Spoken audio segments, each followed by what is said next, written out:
प्रार्थना करते हैं कि परमेश्वर की उपस्थिति ऊपर से उतर आए। वो इसकी डिमांड करते हैं।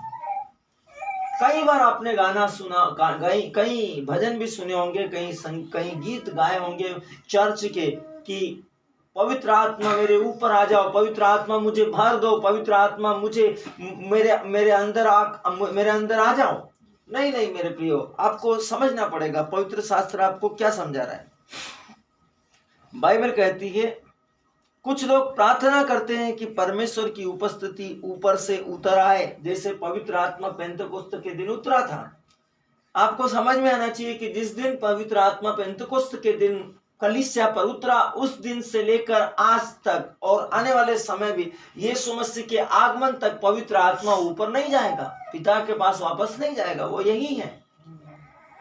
इसलिए आप उसको बाहरी तत्वों में खोजने की कोशिश ना करें, वो आपके अंदर है। जिस दिन आपने बपतिस्मा लिया उसी दिन से पवित्र आत्मा आपका स्थान बन गया, आपके रहने का स्थान बन गया। आप कौन है? पवित्र आत्मा का स्थान है, परमेश्वर की उपस्थिति का स्थान है।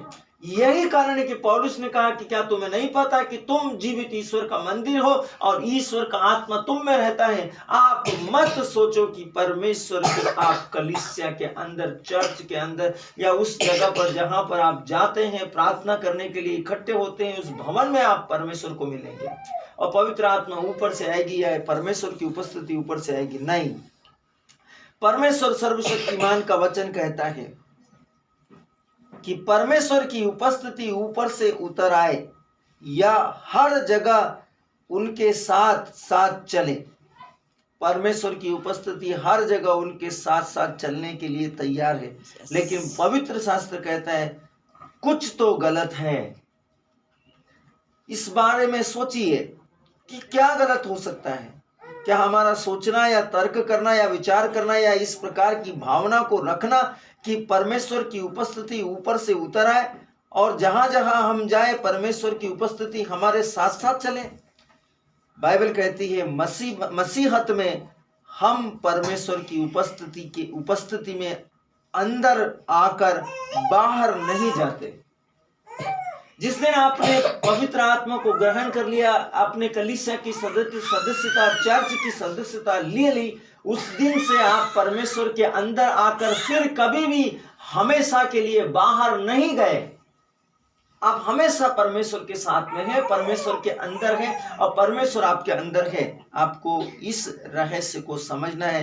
आप बाहर नहीं जाते। जब आप पवित्र आत्मा से भर जाते हैं तब आप बाहर नहीं जाते। जब आप वचन से भर जाते हैं तब आप इस विश्व की दुष्ट शक्तियों के साथ बाहर नहीं जाते।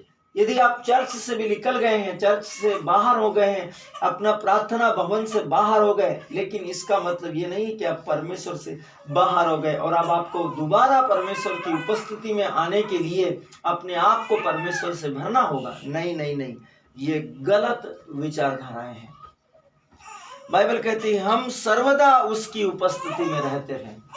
हम उठते बैठते चलते फिरते काम करते सोते समय खाते समय पीते समय हमेशा उसकी उपस्थिति में रहते हैं। बिना किसी पल को गवाए हम परमेश्वर की उपस्थिति में रहते हैं।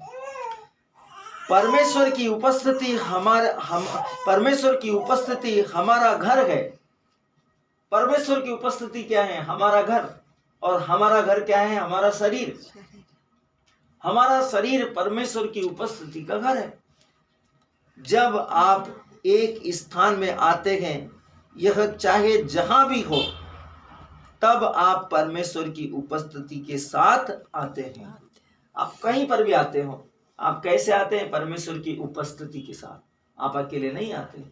मैं विश्वास करता हूं कि आपके साथ पिता, पुत्र और पवित्र आत्मा इस घर के अंदर, इस गिरजाघर के अंदर, इस चर्च के अंदर, इस प्रांगण में जहां आप प्रार्थना करने परमेश्वर से बातें करने के लिए इकट्ठे हुए हैं, आप पिता और पुत्र और पवित्र आत्मा के साथ इस घर में आए हैं। मैं विश्वास करता हूं आप हमेशा पवित्र आत्मा से, पिता परमेश्वर से, पुत्र परमेश्वर से परिपूर्ण हैं अपने इस जीवन में, अपने इस विश्व में। परमेश्वर का वचन कहता है जब आप एक स्थान में आते हैं, यह चाहे जहां कहीं भी हो, आप परमेश्वर की उपस्थिति के साथ आते हैं। आप उसकी उपस्थिति को अपने साथ लेकर जाते हैं। जब आप जाते हैं तो कहाँ आप कैसे जाते हैं? पिता, पुत्र और पवित्र आत्मा की उपस्थिति के साथ। आप अकेले नहीं हैं, आप इस विश्व में अकेले नहीं हैं, आप पिता और पुत्र और पवित्र आत्मा की उपस्थिति के साथ हैं। फिर वचन कहता है आप जीवित और सर्वशक्तिमान महामही परमेश्वर के मंदिर हैं। जीवित, सर्वशक्तिमान और महामही परमेश्वर के मंदिर हैं। शब्दों के इस महिमा के उपस्थिति पर आपको चिंतन करना है। आप जीवित और महिमामय परमेश्वर का मंदिर है, जिंदा ईश्वर का, महिमामय ईश्वर का, सामर्थी परमेश्वर का, सर्वशक्तिमान ईश्वर का मंदिर है।